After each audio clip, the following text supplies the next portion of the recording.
राम की, कृष्ण की, गुरु की आप सब लोग बोलेंगे। जब आप लोग सब लोग बोलेंगे तभी आनंद आएगा। अकेले हम बोलते रहेंगे और आप बोलेंगे नहीं तो फिर आनंद नहीं आएगा। सत्य गुरु जय गुरुदेव। देखो प्रेमियों, सतगुरु तो वो सबका मालिक है और अब तक बहुत से सतगुरु आए। उन्होंने सनातन धर्म को सुधारा, सतमार्ग बताया, राम कृष्ण का भेद भी समझाया, मुक्ति मोक्ष के बारे में भी बतलाया। तो आप ये मत समझो कि सतगुरु कोई दूसरा है। सतगुरु तो घट-घटवासी है, अविनाशी है, कोई राम है, कोई दूसरा नहीं है। मानो तन धन करके जो संत सतगुरु आते हैं वो प्रभु का भेद बताते हैं, वो प्रभु से मिले हुए होते हैं। हम आपके गुरु भाई हैं या समझ लीजिए आपके भाई हैं। हम कोई महाराज नहीं हैं और ना ये समझ लेना कि ये बहुत बड़े महाराज हैं। बस गुरु महाराज की जो भी दया का हो, परम संत बाबा देव जी महाराज की उन्हीं की दया दुआ से आप सबको समझाने की कोशिश करेंगे। राम नाम की चर्चा होगी और सतगुरु नाम की भी चर्चा होगी। और कितना आप ग्रहण कर पाएंगे इसके बारे में तो प्रभु ही जानेगा। हमारा कर्तव्य है आपको समझाना और आपका कर्तव्य है सतमार्ग पर चलना, उसको समझना। सत्य गुरु जय गुरुदेव। सतगुरु राम नाम धुन गाओ, सतगुरु राम नाम धुन गाओ। यह काया मिट्टी की बनी है,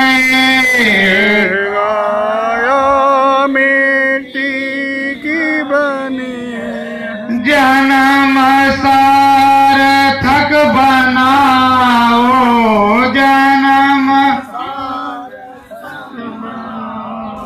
सतगुरु राम नाम धुन गाओ।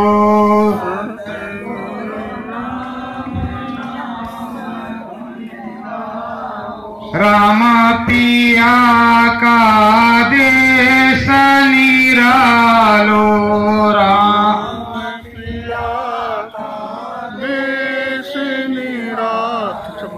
जिसमें जन्म है पायो, जिसमें जन्म है पायो, सतगुरु राम नाम धुन गायो।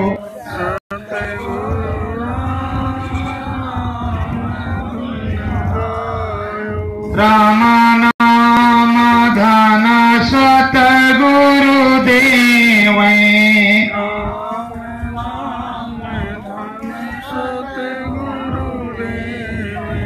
प्रभु का भेद बताए, प्रभु का भेद बताए। उन चरण की चरण वंदना,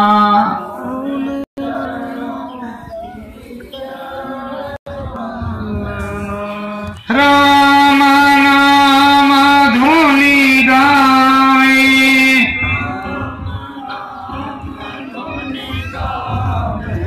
इस मानो का कौन भरोसा,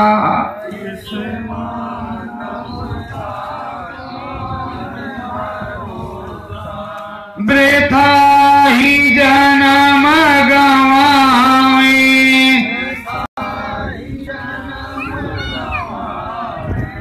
थोड़ी श्वासन की जो पूंजी,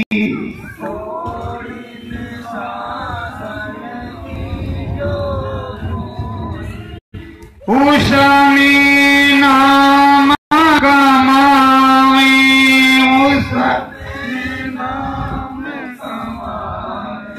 सतगुरु राम नाम धुन गावे, सतगुरु राम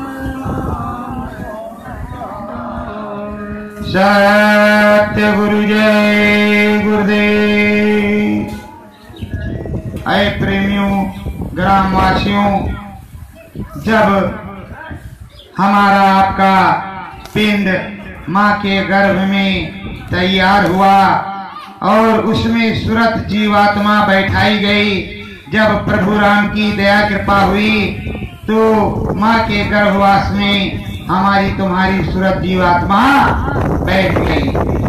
उसमें हमको तुमको नाना प्रकार के दुख का एहसास होने लगा। ऊपर जब ये सूरज जीवात्मा खिसकती, जब पिंड ऊपर खिसकता तो जठाग्नि जल रही थी, उसकी गर्मी लगती और उल्टे टंगे हुए थे। जब उल्टे टंगे हुए थे गर्भवास के अंदर, तब जब नीचे जाते तो मलमूत्र की थैली उसकी बदबू आती। तो प्रभु राम के तो दर्शन उस वक्त हो ही रहे थे, बराबर दिखाई और सुनाई पड़ रहा था। घंट घड़ियाल की आवाज, शंख की आवाज आ रही थी। तो हम आप वहाँ प्रार्थना और विनती उस प्रभु से, त्रिलोकीनाथ से करते थे कि अब प्रभु दया करो यही भांति, सब तज भजन करब दिन राती। तो वहाँ गर्भवास में हमने प्रभु से प्रार्थना की और उस मालिक से, त्रिलोकीनाथ से प्रार्थना की कि हमें दया करके बाहर कर दो। जब आप हमें बाहर कर दोगे तो दया कृपा हो जाएगी। जब हम बाहर जाएंगे तो आपका भजन करेंगे। यहाँ हमें बड़ी दुख और तकलीफ है, इस दुख तकलीफ को हम सहन नहीं कर पा रहे हैं।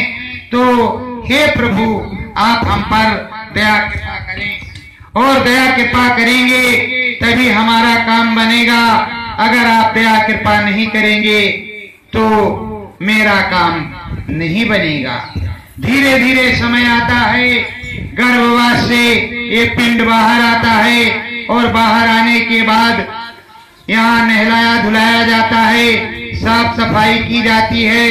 तत्पश्चात उसको दूध भी पिलाया जाता है, शहद भी चटाया जाता है, सब कुछ होता है उसके साथ। पर अब वो राम नाम की जो मणि वहाँ जो देख रहा था ज्योति, उस चीज को भूल जाता है। बाहर में उसे प्राप्त नहीं हो रहा है तो रोता है। तो माताएं बहनें थाली भी बजाती हैं, अन्य वाद्य यंत्र बजा करके उसको सुनाती हैं, तो दीपक भी दिखाती हैं। तो थोड़ी देर के लिए वो चुप हो जाता है, क्योंकि उसको असली प्रभु राम के दर्शन चाहिए। तो वो जो प्रभु राम के दर्शन कर रहा था अब तो वो मिल नहीं रहा। यहाँ तो खिलौने मिल रहे, कुछ और चीज मिल रही। जब जब याद आती है तब तब वो प्रभु के लिए रोता है।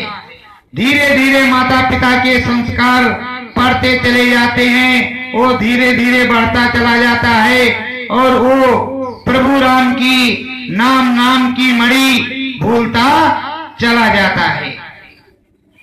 पाठशाला में जाता है, गुरु से शिक्षा दीक्षा ग्रहण करता है, फिर ग्रेजुएशन प्राप्त करता है और पंडितों से कथा भागवत सुनता है। पर अभी समरथ संत सदगुरु के पास उसे जाने का टाइम नहीं मिला। जन्म जन्मों का जब पुण्य इकट्ठा होता है तो समरथ संत सदगुरु के पास पहुंचता है, तब उसे राम नाम का भेद दोबारा मालूम पड़ता है। जब मालूम पड़ता है, नाम दान उसे प्राप्त होता है, नाम रतन धन मिलता है, तब उस नाम को अंतर में गाता है और सदगुरु की महिमा होती है। तब उस दिव्य प्रकाश ज्योति को दोबारा वो देख पाता है। वरना इसी दुनिया में, इसी संसार में वो अपने जीवन को निरर्थक ही बिता देता है और वहां जो कौल करार करके आया है प्रभु राम से, वो 1 पैसे का भी काम नहीं करता है। अरे उसने तो कहा, इन जीवों सुरतों ने, जीवात्माओं ने यही कहा कि सब तज भजन करब दिन राती। अरे सब तज तो छोड़ दो, सुबह शाम भी वो सुमिरन ध्यान भजन नहीं करते, प्रभु की यादगारी नहीं करते। अब कौन बतावे, संत महात्मा तो आते हैं, वो सुनाते हैं जितना उनमें पावर होती है, जैसे त्रिकालदर्शी हैं या योगी जति सती हैं उस हिसाब से सुनाते हैं, ब्रह्म ऋषि हैं तो वो उस हिसाब से सुनाते हैं, पार ब्रह्मदर्शी हैं तो उस तरह से बताते हैं, महाकाल पुरुषदर्शी हैं तो उस तरह से बताते हैं, और सत धाम जाने आने वाला, आदि से अंत तक जाने आने वाला सत भेद बताता है, सारे मार्गों को समझा देता है, और करनी और कथनी में भेद भी समझा देता है। आप बाहर से ढोल बजाते हो, मंजीरे बजाते हो, घंटा शंख आदि बजाते हो, ये सब जो है नकल है। असल जो चीज है वो तुम्हारे ये अंतर मन में, ब्रह्मांड में, यहाँ पर घाट पर तो उस प्रभु की देववाणी ब्रह्मवाणी 24 घंटे उतर रही है, पर उस कलमा आयत देववाणी ब्रह्मवाणी को सुनने के लिए तुम्हें सतगुरु की खोज करनी पड़ेगी, समर्थ संत के पास जाना पड़ेगा, उनके शिष्यों से सत्संग सुनना पड़ेगा। उसके बाद में जो तुम्हें आत्मबोध आत्मज्ञान डूबा पड़ा है वो धीरे धीरे जागृत होगा। बिन सत्संग विवेक न होई, जब तक सत्संग नहीं सुनोगे तुम में विरह वेदना नहीं जागृत होगी। और सबसे पहले निचले कोटि का सत्संग ही सुनाया जाएगा, तुम्हें धर्म कर्म संदेश बताया जाएगा, राम कृष्ण का ही भेद बताया जाएगा। उससे ऊपर का ज्ञान तो जब समर्थ संत सदगुरु के पास जाओगे तभी प्राप्त होगा। सत्संगी प्रेमी जन, हमारे गुरु भाई बहन बराबर अग्रसर आपके गांव में, गलियों में, कूचों में बराबर प्रचार प्रसार करते आ रहे हैं। बाबा जी का कहना है शाकाहारी रहना है, पर वो तो बता रहे हैं, बाबा जी तो बता रहे हैं, हर जीवों को चेता रहे हैं, पर आप कितना चेत रहे हैं ये भी समझने की बात है। ये मनुष्य मानव पोल जो मालिक का बनाया हुआ, प्रभु राम का बनाया हुआ असली मंदिर है, इस असली मंदिर को आप नुकसान पहुंचा रहे हैं। इसमें घट है, इसको घट कहा जाता है, इसमें घाट है, और घाट पर सदगुरु और प्रभु की बैठक है। पर घाट पर आओगे नहीं तो कैसे होगा। यहाँ योगी जति सती कुंडलियों को जागृत करने के लिए बताते हैं, लेकिन समर्थ संत सदगुरु सत्य देश को चलने का भेद बता देते हैं। जीवन मरण से मुक्ति मोक्ष मिल जाए ऐसा भेद बताते हैं। राम भी मिल जाए, कृष्ण भी मिल जाए, और जीवन का जो सार भेद है वो भी आप जान जाएं। किस प्रकार का ये सार भेद है, इसमें कुंडलिनियां हैं, हर कुंडलियों पर देवी देवताओं का वास है। जैसे गुदा चक्र पर गणेश और सावित्री, लिंग चक्र पर ब्रह्मा और सरस्वती, नाभि चक्र पर विष्णु और लक्ष्मी, वक्ष चक्र पर शिव और शक्ति, या आप कह लो शिव और पार्वती, कंठ चक्र पर आद्या महाशक्ति, उससे ऊपर का भेद योगी नहीं बता सकते। इन्हीं कुंडलियों को जागृत करने की बात वो कहेंगे। काम क्रोध मद लोभ का हरण करने की बात बताएंगे। ऐसे ऐसे स्थान हमारे तुम्हारे शरीर के अंदर हैं, और इस शरीर के अंदर देवताओं के थाने बने हुए हैं, बैठक बनी हुई है। अब आप दूसरी बात को समझ लीजिए, जो बाबा जी बता रहे हैं शाकाहारी बना रहे हैं, क्यों बना रहे हैं। आपके घर में गांव में किसी का शरीर जब छूट हो जाता है, वो मुर्दा हो जाता है, तो उसको नहला धुला करके आप शमशान घाट में ले जाते हैं और वहां अंतिम संस्कार करते हैं और ये बोलते हुए जाते हैं, राम नाम सत्य है, सत्य बोलो मुक्ति है। यही बोलते हो, अपने समाज और धर्म के अनुसार उसका अंतिम संस्कार कर देते हो। उसके बाद में लौट करके घर शुद्धि के लिए, आत्म शुद्धि के लिए, शरीर शुद्धि के लिए स्नान भी करते हो, घर शुद्धि के लिए तिराता दसवां भी करते हो, फिर पंडित जी को बुला करके हवन पूजन भी करवाते हो। किसी को शंका हो जाती है तो ओझा के यहाँ भी जाते हैं कि भैया कुछ कीला उला बना दो, कुछ ऐसा जंत्र मंत्र कर दो कि वो भूत प्रेत बन करके हमारे घर में ना आ जाए। जबकि अभी वो घर का सारा काम कर रहे थे, घर ही में रहते थे, किसी को किसी प्रकार की हानि नहीं पहुंचाई और उनको ही भूत प्रेत आप घोषित कर दिया। तो जब वो अशुद्ध हो गए, मुर्दा हो गए, उनको वहां जला करके राख कर दिया या लुटंत या फुकंत या गणंत जो भी तुम्हारे समाज में चलता रहा, उस अनुसार जो व्यवस्था रही उसके अनुसार आपने कर्म क्रिया कर दी।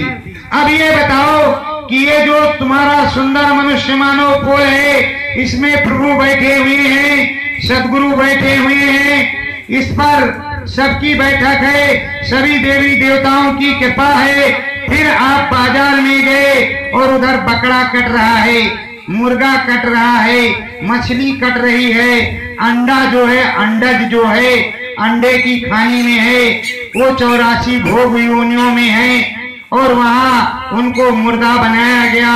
फिर उस मुर्दे को आप लेकर के आए, घर में उसका जो भी कुछ किया, उसके बाद में इस मुंह से इस पेट में डाल लिया। तो बताओ उस शमशान में और इस शमशान में क्या फर्क रह गया? आपने अपने पेट को ही शमशान बना डाला। क्या प्रभु ने ये बताया था कि नाना प्रकार के फल फूल तुम्हारे लिए खाने के लिए बनाए हैं, दूध घी की सुधार बह रही है और तुम्हारे पास हर प्रकार की सुख सुविधा है, और ये बताया है कि रूढ़ों पर रहम जो करता है खुदा का प्यारा होता है। और इधर दीन और धर्म, रहम और करम, दया धर्म जिसके पास होता है वही हिंदुत्व है, वही हिंदू का कहना है। हिंदू की एक जाति होती है, सनातन धर्म की एक जाति होती है। सनातन धर्म एक है, जात फिरके से ऊपर है। संत फकीर मुर्शिद कामिल सभी जातियों के लिए होते हैं, किसी व्यक्ति विशेष के लिए नहीं होते हैं। वो खुदाई हुक्मनामा भी सुनाते हैं, राम नाम की धुन भी सुनाते हैं। वो तो समाज को सुधारने वाले होते हैं, समाज को बताते हैं। वो हिंदू मुसलमान जाति से, सिख ईसाई जाति से कोई मतलब नहीं रखते, वो इंसानों से मतलब रखते हैं और मानव जाति से मतलब रखते हैं। वो मानव धर्म सिखलाते हैं और धर्म कर्म का भेद बताते हैं। यही भेद हमारे परम संत बाबा जय गुरुदेव जी महाराज ने हर जगह बताया और उनके शिष्यों ने भी समझाया और बराबर अब भी समझा रहे हैं। और मानो तो मानो, भाग्य जाने तुम्हारा, सुने तो जाओ संदेशा हमारा। जैसा कर्म करोगे कर्म प्रधान विश्व रच राखा, जो जस कीन तास फल चाखा। मनुष्य जीवन का भेद तो आप जान गए कि इस मंदिर में क्या क्या लिखा है। समर्थ संत सदगुरु कबीर साहब ने कहा, कंकड़ पत्थर जोड़कर मस्जिद लई बनाए और चढ़कर मुल्ला भाग दे का बहरा हुआ खुदा है। क्या वो प्रभु, वो ईश्वर, वो खुदा बहरा है? कुछ सुनता नहीं है। अगर आप नमाज अदा करोगे, भजन करोगे तो कहेगा तुम्हारी इबादत, तुम्हारा भजन हमारे पास आ गया है, कबूल हो गया है। वैसे हमारे संत सदगुरु हर चीजों को समझाते बताते हैं, लेकिन आप संतों के भेद को समझ नहीं पाते, उसे बाबा समझ लेते हैं। वहां वाले बाबा आए थे, उन्होंने राम राम बताया था, राम राम बताया था, तो फिर राम राम की धुन क्यों नहीं गाई? अंतर भेद में आपकी ढोलक बजने लगे, अभी ताल लगने लगे, आला होने लगे या कीर्तन होने लगे, तब तो आप डीजे बजने लगे, तुरंत थिरकने लगोगे।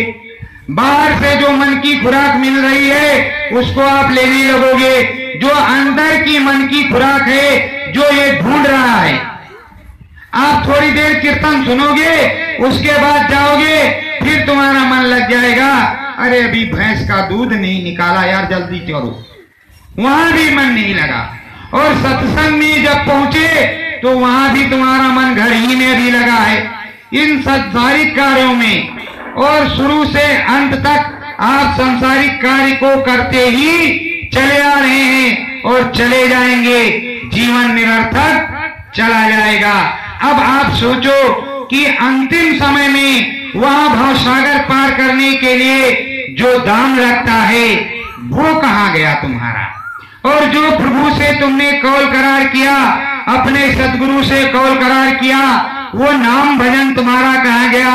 भले ही पंडित जी से आपने कहा हो कि हम राम नाम की धुन गाएंगे, तो आपने कब गाई, किस प्रकार से गाई?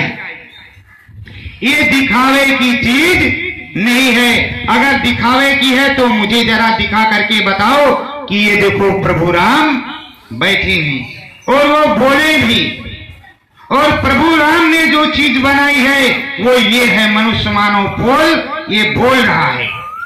और इसके अंदर जो जीवात्मा बैठी है वो परमात्मा का अंश है, अविनाशी है, इसका नाश नहीं होता है।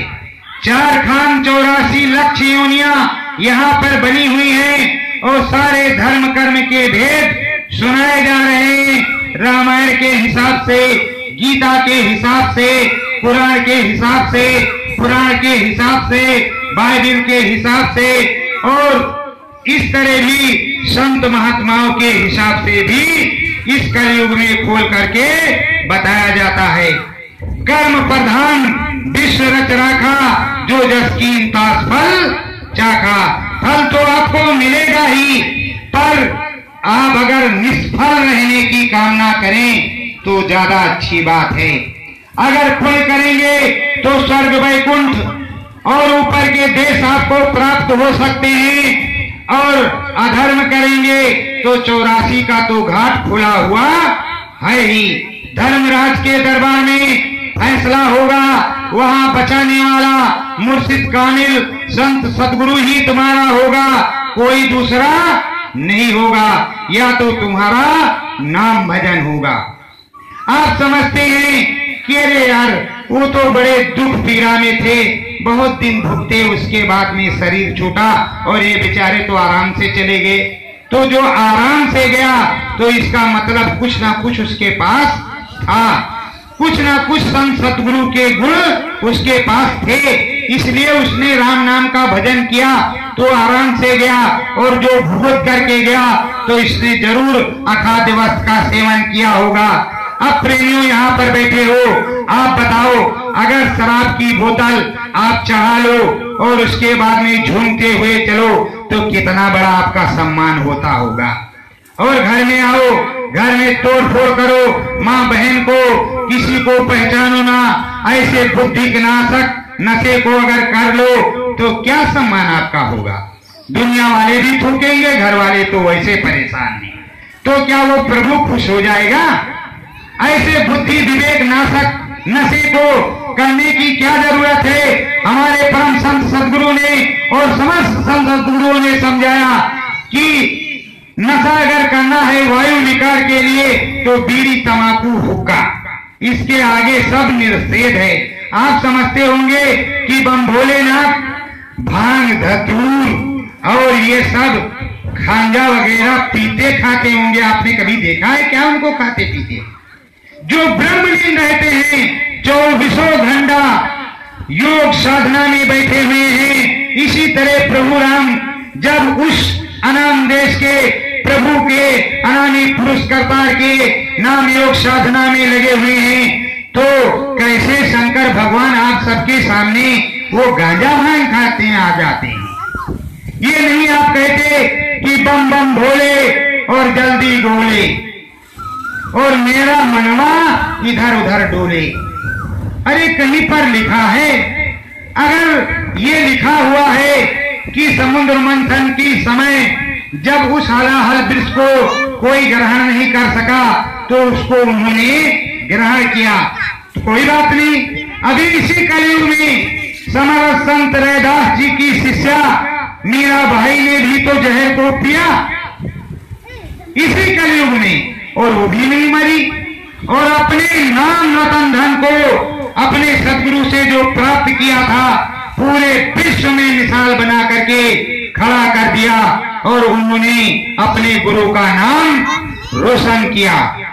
तो आप में भी तो वही क्षमता है, वही सूरज जीवात्मा है, उसी प्रभु राम की दया कृपा उतर रही है। आप में भी वो ज्ञान चक्षु है, आपके अंदर भी वो दिव्य दृष्टि है और शिव नेत्र है, आपको भी दिखाई सुनाई पड़ सकता है। ऐसा नहीं कि किसी एक को ही प्राप्त हो सकता है। कोई स्त्री हो या पुरुष हो, मानव जाति का हो, वो सनातन धर्म पे आ जाए, सत धर्म सत्कर्म पे आ जाए, सूखे गीले मेवे और शुद्ध आहार को करे और सुबह शाम बताए हुए हमारे सदगुरु के नाम का भजन करे। देखो उसका काम बनता है या नहीं। 15 दिन करके वो ट्राई कर ले, अगर हमारे गुरु महाराज उसको दर्शन यहाँ पर दे देते हैं तब उस बात को माने, और नहीं तो मानने की जरूरत नहीं है। अभी भी मैं डंके की चोट पे कहता हूँ, क्योंकि सादा जय गुरुदेव बोलने से तुम्हारा काम नहीं चलेगा, केवल सत्संगियों का चलेगा। तुम्हें इन्हें सत्य का सदगुरु मानना पड़ेगा, उसके बाद में तुमको सतगुरु जय गुरुदेव बोलना होगा। आपके घर में कोई बेहोश हो जाए या किसी प्रकार की दिक्कत खड़ी हो जाए, आप हाथ जोड़ करके आंख बंद करके अंतर मन में सतगुरु जय गुरुदेव सतगुरु जय गुरुदेव बोलो, देखो दया मेहर होती है कि नहीं। और 10 दाने चीनी के ले करके उस पे 10 बार सतगुरु जय गुरुदेव नाम बोल करके फूंक मार करके उसके मुंह में डालो, और उसके बाद में उसे होश आ जाए और हमारे सदगुरु का परिचय बता दे, तब आप बाबा जी को बाबा जी सच्चा मान लेना और ले जाना, उसकी दवा कराना, वो ठीक हो जाएगा।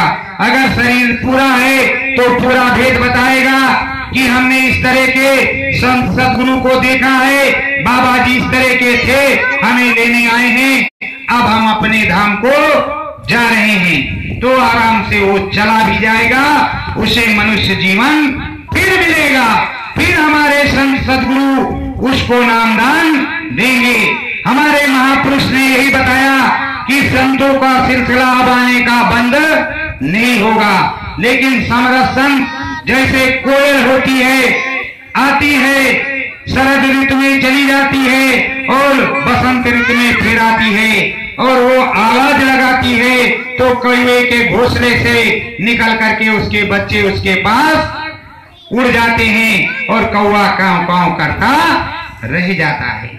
तो प्रेमियों, जब तक राम नाम की मणि को प्राप्त नहीं करोगे तो मुक्ति मोक्ष कैसे मिलेगा। अगर आप कृष्ण के पुजारी हो और कृष्ण के दर्शन नहीं हुए, विष्णु के पुजारी हो, उनके बोधात्मक दर्शन नहीं हुए, ब्रह्मा के पुजारी हो, शिव के पुजारी हो, अंतर में बातचीत नहीं हुई, तो कैसे आत्मबोधात्म ज्ञान होगा। आप सुबह सूर्य भगवान को अर्घ देते हो, जल चढ़ाते हो, तो बरबस ही आपकी आंख बंद हो जाती है। क्यों बंद हो जाती है? जब तक आंख बंद नहीं होगी तो आपको आत्मबोध आत्म ज्ञान ही नहीं होगा कि मेरा जल वहां पहुंचा। और इसी तरह मंदिर में भी जा करके करते हो, आंख बंद करके विनम्र प्रार्थना करते हो, हे देवी माता, हे शंकर भगवान, हे विष्णु भगवान, हे कृष्ण भगवान, हे प्रभु राम, हमें इस चीज की जरूरत है। तो वहां पर आंख बंद होती है, आंख बंद करके ही नमन होगा। इसी तरह गोस्वामी जी ने लिखा है कि उनके गुरु महाराज ने जब उनको नाम बताया तब उन्होंने क्या किया। रामायण में लिखा हुआ है, आप खोल करके उसको देख लेना।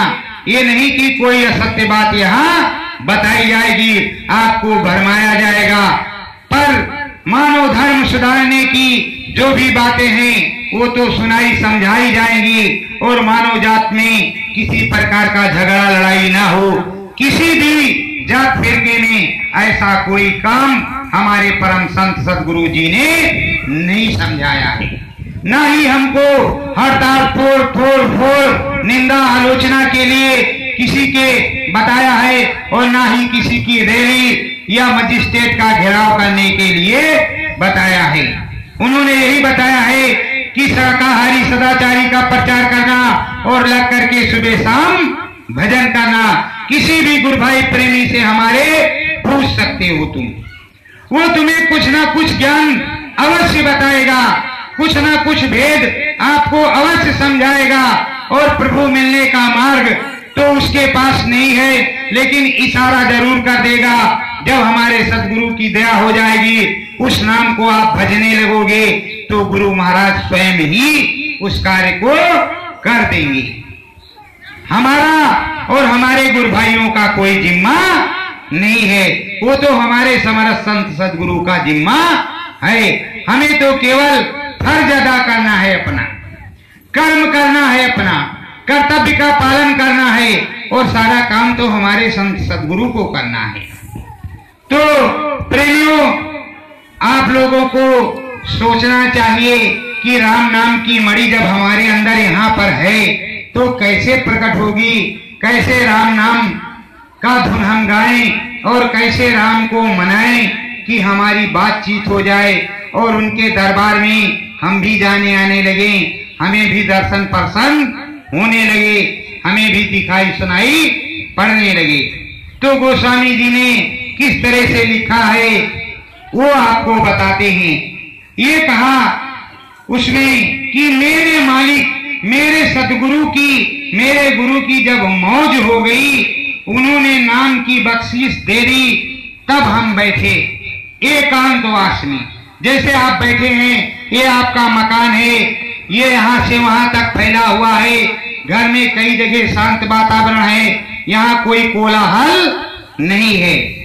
तो आप सुबह ब्रह्म बेला में 4 बजे से 6 बजे के बीच बैठ सकते हो, और शाम को जब रात्रि हो जाए और जब आप खा पी लो तो उसमें नियम इतने लागू होता है कि शाम की टाइम आपको 3 रोटी की भूख हो तो 2 ही खाना, जिससे आप बैठ सकें, और कस करके खा लोगे यहाँ तक, तब तो निंदिया महारानी आएंगी ही आएंगी।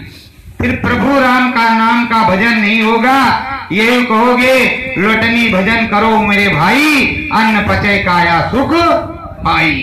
माने लौट जाओ और भजन करो। क्या भजन करोगे क्या नहीं करोगे इसके बारे में तो कुछ पता नहीं। जब निंदिया आ जाएगी तो उस निंदिया में क्या होगा इसके बारे में आप ही जानेंगे, और हम क्या कह सकते हैं। तो गोस्वामी जी किस तरह बताते हैं, मूंदेव नैन त्रिषित मय भयों, पुनि चितवत कौशलपुर गयों, मोहि बिलोक राम मुस्काही, बिहसत तुरत गयो मुख माही। उन्होंने एक चीज को बताया है कि जब हमारा मन बुद्धि चित्त एकाग्र चित्त हो गया, गुरु के चरणों में हमने अर्पण कर दिया और ये यहाँ पर इकट्ठा हो गया, बाहर की चर्म आंखों को बंद कर लिया, अंदर की जब दिव्य आंख खुली तो हम सीधे प्रभु राम के देश में पहुंच गए। जब प्रभु राम के देश में पहुंच गए तो प्रभु राम हमारे सामने, हम प्रभु राम के सामने, और मुझको देख करके प्रभु राम मुस्कुराने लगे और खूब खुश हुए, और हमें भी परमानंद सुख प्राप्त होने लगा। और उन्होंने रास्ता दे दिया अंदर जाने का कि अब चले जाओ, जहां इच्छा हो उधर भ्रमण करो और घूमो टहलो। इस त्रिलोक को भी देखो और आगे के लोगों को भी देखो। तो प्रेमियों, जब इसी कलयुग में इस तरह के संत महात्माओं को प्राप्त हुआ तो आप भी तो संत महात्मा की जाति के हैं, आप भी तो प्रभु के जीव हैं, आप पर भी तो संत महात्माओं की दया कृपा रही है, आपने भी तो संत महात्माओं की वाणी को सुना है, आपने भी तो रामायण को सुना है, गीता को सुना है, भले ही बाहर से ढोल बजा करके, पर क्या उसने आपके दिल पर दस्तक नहीं दी कि हमें भी राम नाम का भजन करना चाहिए, हमें भी ब्रह्मा विष्णु महेश का दर्शन करना चाहिए, हमें भी राम के दर्शन हो तो कितनी अच्छी बात है, हमें भी अंतर में दिखाई सुनाई पड़े, हमारा भी शिव नेत्र खुल जाए, ऐसा यत्न क्या आपको नहीं करना चाहिए? अगर मुक्ति मोक्ष शिव नेत्र खुलने से ही मिलता है तो तुम्हें खोज करनी चाहिए थी। जब ये लोग चिल्लाते घर से निकलते कि बाबा जी का कहना है शाकाहारी रहना है, तन मन करता कौन खराब, अंडा मछली मार शराब, बाबा जी की बाणी है, सतयुग की अगवानी है, तो आप कहते सतयुग मतलब सत्य का युग, और सतयुग योगी सब विज्ञानी करिहर ध्यान तरह भो पानी, इनको आप पकड़ लेते और कहते बताओ भैया हमारा काम कैसे बनेगा। तो जब आपने पकड़े नहीं और अब भी आपको पकड़ रहे हैं, आपको खोज रहे हैं, आपको जगा रहे हैं, शाकाहारी बना रहे हैं, फिर भी आप ध्यान नहीं देते, कहते तो जय गुरुदेव वाले हैं। जय गुरुदेव का असली मतलब जानते हो? जय और देव आदर सूचक शब्द है। तुम जय गुरुदेव बोलोगे तो उस प्रभु परमात्मा का ये नाम है, किसी पेड़ पौधे पंशु पक्षी का नाम नहीं है। तुम जय बोलोगे तो अपने गुरु की बोलोगे, मेरे गुरु की जय कहां से बोलोगे? और राम की से को बड़ो तीनों ने गुरु की और तीन लोग के थे धनी, गुरु आगे आधीन। उन्होंने तो अपने गुरु के आगे शीश झुकाया और तुम्हें अपने गुरुदेव के आगे शीश झुकाने में दिक्कत है।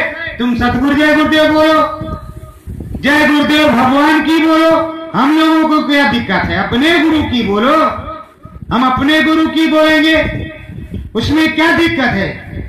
गुरु गुरु सब एक है जस नदिया के घाट, ये तो समझते हो, पर समर्थ संत सदगुरु बिरला होता है, जो नीचे से ऊपर का भेद सारा समझाता है, जो राम से भी मिला हो, कृष्ण से भी मिला हो, स्वर्ग वैकुंठ में सभी 33 करोड़ देवी देवताओं से भी मिला हो, उससे परे का भी भेद बता सकता हो।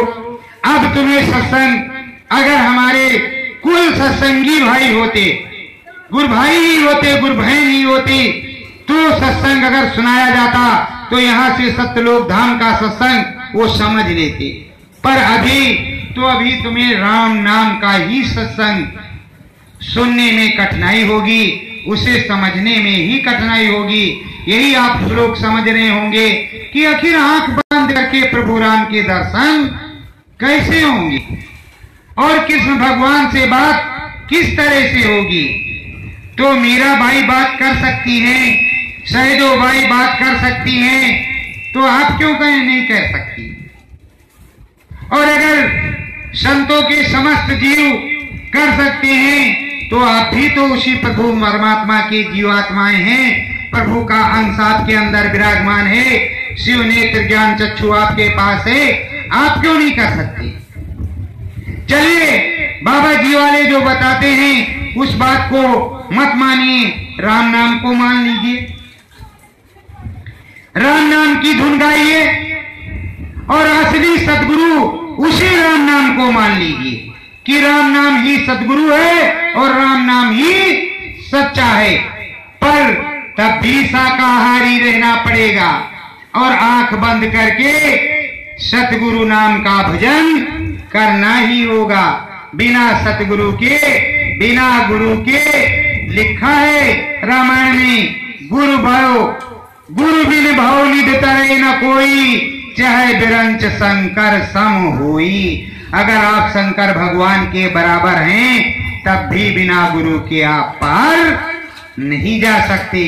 तो गुरु तो आपको करना ही पड़ेगा। पर तब तक आप सदगुरु से ही काम चला लीजिए और सदगुरु का प्रमाण ले लीजिए। सतगुरु जय गुरुदेव बोल करके देख लीजिए, सत्य के गुरु ये हो जाएंगे। और जब तुमको अंतर में मिल जाएंगे तभी इन्हें सदगुरु मानना।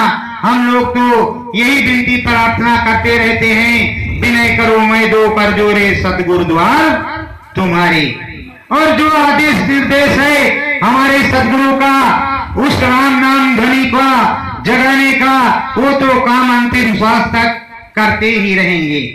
हमारे ऊपर बैन है, शाकाहारी सदाचारी रहेंगे, पाठ वही पढ़ाएंगे। आपको लड़ाई झगड़ा का कोई भी केंद्र या कोई भी मार्ग नहीं बता सकते।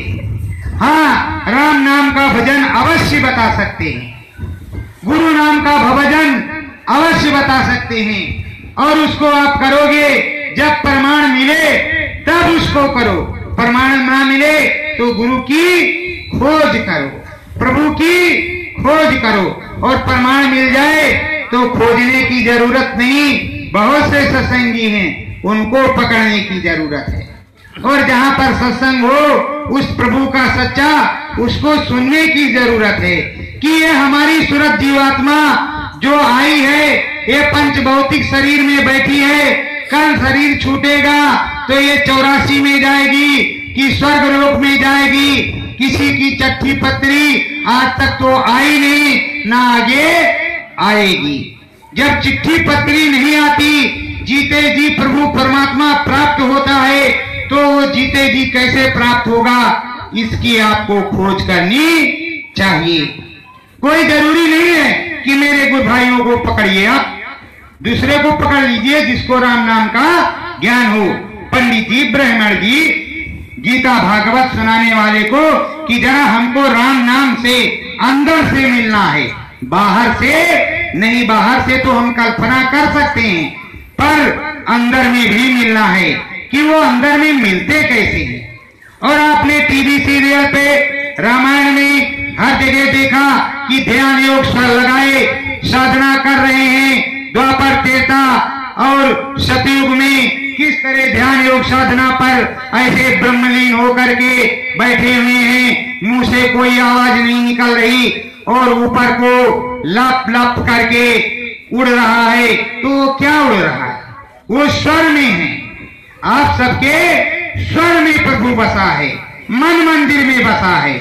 जब दिव्या नहीं हिलाएंगे, मन के अंदर राम नाम धुन गाएंगे, तभी वो राम नाम की मणि यहाँ पर प्रकट होगी। वो भी मन बुद्धि चित्त आपका एकाग्र चित्त होगा। तब जब मन लगा करके आप पढ़ाई कर सकते हैं, मन लगा करके खेती दुकान दफ्तर का काम कर सकते हैं, तो मन लगा करके क्या प्रभु का भजन नहीं कर सकते? जिसमें आपको दिखाई भी पड़ेगा, सुनाई भी पड़ेगा और प्रभु से बातचीत भी होगी। इसमें किसी प्रकार की कोई शंका ही नहीं, पूरी बातचीत होगी और पूरे तरह से दिखाई सुनाई पड़ेगा। वहां जो कुछ बज रहा है वो भी देखोगे। और ये भी नहीं है कि आप मर जाओगे, जीते जी देखोगे।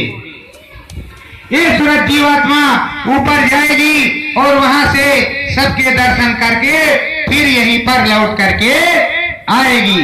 जब अंतिम समय तुम्हारा आएगा तभी आपको जाना है, इससे पहले नहीं। और आपको ये भी सोचना समझना चाहिए कि ये काम हम करेंगे कैसे। तो इस काम को करने के लिए कोई रुपए पैसे की जरूरत नहीं है। जो गुरु नाम ले चुके हैं उन्हें तो माला की आवश्यकता करनी पड़ती है, पर आप लोगों को भी माला की आवश्यकता नहीं है। आप अपने मन के अंदर ही उस नाम भजन को, गुरु नाम के भजन को करेंगे। और जिसकी इच्छा रखेंगे यहाँ पर देखने की, यही ज्ञान चक्षु है जहाँ पर हमारे माताएं बहनें बिंदी लगाए बैठी हुई हैं और हमारे भाई लोग तिलक लगाते हैं। वैसे हम लोग तिलक नहीं लगाते हैं, कोई तिलक भारी बाबा तो है नहीं, पर तिलक लगाया जाता है। हमारे गुरु महाराज भी तिलक लगवाते थे गुरु पूजा में। गुरु दादा महाराज का पावन भंडारे के अवसर पे तिलक लगा करता था। और अब भी लगता है, तो पर रोज नहीं लगाते। आपको समझाने के लिए ये तिलक क्यों लगाया जाता है, क्योंकि यही त्रिकुटी है, यहीं पर प्रभु की बैठक है और यहीं पर सूरज जीवात्मा की बैठक है। यहीं से ऊपर को ब्रह्मांड में चढ़ेगी, धीरे धीरे करते हुए ये बहुत कुछ देखेगी और मुक्ति मोक्ष पद को प्राप्त कर लेगी। प्रेमियों, जब करोगे नहीं तो पाओगे कैसे? खेती में बोओगे नहीं तो अनाज उगेगा कैसे? उसमें खाद पास पानी बीज नहीं लगाओगे तो कैसे उपजेगा? वैसे ये जो राम नाम की मणि है, जो गुप्त रखी हुई है, उस ध्वनि को आप गाओगे नहीं, अंतर में राम नाम का भजन करोगे नहीं, तो बोलो राम कैसे मिलेगा? बाहर से तो मिलने वाला नहीं, सारा रास्ता अंदर से है। रामायण भी बताती है और गीता भी बताती है। कृष्ण भगवान जब चले जाने के समय उद्धव को संदेशा दिया पाटी कि जाओ गोपियों को बता दो कि अब हमारे जाने का समय हो गया है, अब हम वहां नहीं आएंगे। तो उद्धव पहुंचे तो उद्धव से कहा है, उद्धव उल्टे पांव वापस चले जाओ, जब तक हमारे दम में दम है तब तक हम उनकी याद करते रहेंगे, आवे या ना आवे इसको हम नहीं जानते, पर आस लगा करके जरूर रहेंगे कि वो अवश्य ही वापस आएंगे। वैसे तुम्हें भी आस लगा करके उस प्रभु का भजन करना है, निष्कंटक निष्फल। तुम्हें किसी फल की आवश्यकता न होनी चाहिए। अरे जब प्रभु के दर्शन हो जाएंगे, जब प्रभु राम खुश हो जाएंगे, इस देश के मालिक खुश हो जाएंगे, तो तुम्हें क्या नहीं मिल जाएगा? जो भी आप नहीं मांगना चाहोगे वो भी आपको प्राप्त हो जाएगा। अरे प्रभु की दया हो जिस पर, उस पर किसकी नहीं दया होगी? जहाँ पर प्रभु की दया हो वहाँ पर सब कोई दया करता है, उस पर सब कोई दया करता है। ये मत समझो कि आप पर दया नहीं होगी, आपकी इच्छा मात्र होगी और आपको वो सामान मिल जाएगा। इसी तरह संत सदगुरु होते हैं, उनके वक्त में नाम दान मिलता है और वो भी रुपया पैसा वो नहीं मांगते, वो तो फ्री में उस दौलत को देते हैं। अगर रुपया पैसा ले लें तो इस त्रिलोक की दौलत उसके सामने फीकी पड़ जाएगी, कम पड़ जाएगी। ऐसा अमोलक धन है। राम क्या पैसे से खरीदे जाते हैं?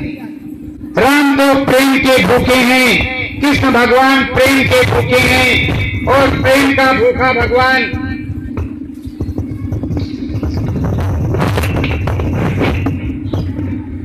दौलत का भूखा नहीं है। अरे वो तीन लोक के मालिक जो सबके दाता हैं, वो तुम्हारे आगे क्या भिखारी बन करके आएंगे? भिखारी तो हम ही एक तुम ही हैं कि रोज मांगते हैं, दे दो दे दो दे दो दे दो। किसी की भी दरबार में जाते हैं, देवी जी के, शंकर भगवान के, ब्रह्मा जी के, विष्णु जी के, संत के, महात्मा के, वहां कुछ ना कुछ दया दुआ की भीख मांगते ही रहते हैं। और उन संतों महात्माओं को मांगने की क्या जरूरत है? जिसके पास सनातन सत्ता हो उसके पीछे पीछे लक्ष्मी चलती है, आगे नहीं चलती। यही गोस्वामी जी ने बताया है। जब आप सतधर्म पर होंगे तो क्या राजा हरिश्चंद्र का राज्य कहीं छूट गया या राजा हरिश्चंद्र भिखारी हो गए? उनकी परीक्षा जिस प्रकार से हुई, अगर तुम्हारी एक पैसे की परीक्षा कोई संत महात्मा ले ले तो तुम पास इस समय नहीं हो सकते। इसीलिए नाम आधार रख दिया। कलयुग केवल नाम आधारा, सुमिर सुमिर नव उतरे पारा, और कोई काम नहीं करना। नाम ही आधार है। नाम से भजन करो, आंख बंद करके, मन बुद्धि एकाग्रचित्त कर करके, और जिसका भजन करोगे उसको अवश्य ही प्राप्त कर लोगे। पर तुम्हारे नाम भजन के रास्ते में गुरु सदगुरु अवश्य होना चाहिए। जब गुरु सदगुरु नहीं होता तो साध की शरण करनी पड़ती है। सत्संगियों की शरण ग्रहण करनी पड़ती है। वो सत्संगी आपको कुछ न कुछ बताएंगे, कुछ न कुछ समझाएंगे भेद, तो जो भेद वो तुमको बता देंगे उससे ही आप मान करके, जैसे प्रभु वाल्मीकि को पूछा महात्माओं ने कि पहले ये बताओ हमें लूटने या मारने पीटने के पहले कि तुम अपने लिए करते हो कि घर परिवार के लिए करते हो? तो कहा हम तो घर परिवार और अपने लिए दोनों के लिए करते हैं। तो कहा जाओ घर में पूछ करके आओ, हम भगेंगे नहीं, हमें रस्सी से बांध दो, हम यही रहेंगे कि जो तुम महापाप करते हो उसके भागीदार वो भी है कि आप ही अकेले होंगे। ये पूछ करके आओ, अगर वो भागीदार है तो कोई बात नहीं, अगर वो नहीं है तो आकर के बताना, हम भागेंगे नहीं। उन्होंने रस्सी से पेड़ में संतों को बांध लिया, महात्माओं को। गए घर में, पूछा कि ये जो चोरी डकैती मारपीट करके लाते हैं आप लोग खाते हैं, तो आप लोग भी इस पाप के हिस्सेदार हैं? कहा चोरी करते हो तुम, डकैती करते हो तुम, मारते हो तुम, तो भोगोगे तुम, हम लोग क्या जाने में, तो खाने से मतलब है। फिर वो बेचारे चुपचाप लौट करके आए, उन्होंने बताया महात्माओं से, तो कहा जो मतलब उनसे नहीं है तुमसे है, तो उस प्रभु के यहाँ क्या करोगे जब तुम्हारी पिटाई होगी? अरे मेरी नहीं मानोगे, यमराज जी मनाएंगे और तेरे कर्म दंड तुझे मारकर भोगाएंगे। तो कहा महाराज जी इसके बारे में कोई उपाय? तो कहा मारा मारा जपो। तो मारा मारा जपते जपते और रामा रामा हो गया। मला उल्टा नाम जगत जब जाना और वाल्मीकि हुए ब्रह्म समाना। तो उल्टा नाम सीधा हो गया, ओ ब्रह्म ऋषि हो गए। तो आपको तो सीधा नाम बताया जा रहा है। जब सीधे नाम को जप करके आप सीधे भवसागर से पार चले जाएंगे और संत सद्गुरु की दया कृपा हो जाएगी, तो बताओ सीधा नाम जपने में क्या लगता है? और ना तो हम कोई रुपया पैसा मांगने आए हैं और ना ही हमारे गुरु महाराज कोई रुपया पैसा मांगते थे। आप लोग अपनी श्रद्धा से चढ़ाते थे और मंदिर में जाते हैं तो वहां श्रद्धा से ही आप देते हैं, कोई वहां मांगता नहीं है।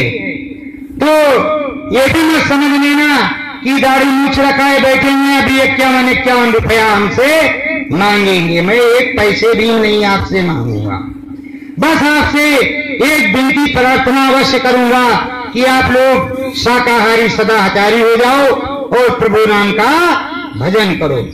सत्संग ही सब कुछ है। सत्संग सुनने का मतलब यही है कि सत्य के संग हो जाना, झूठ को छोड़ देना, मन बुद्धि से प्रेत को निकाल देना। ये चीजें हैं सत्संग की।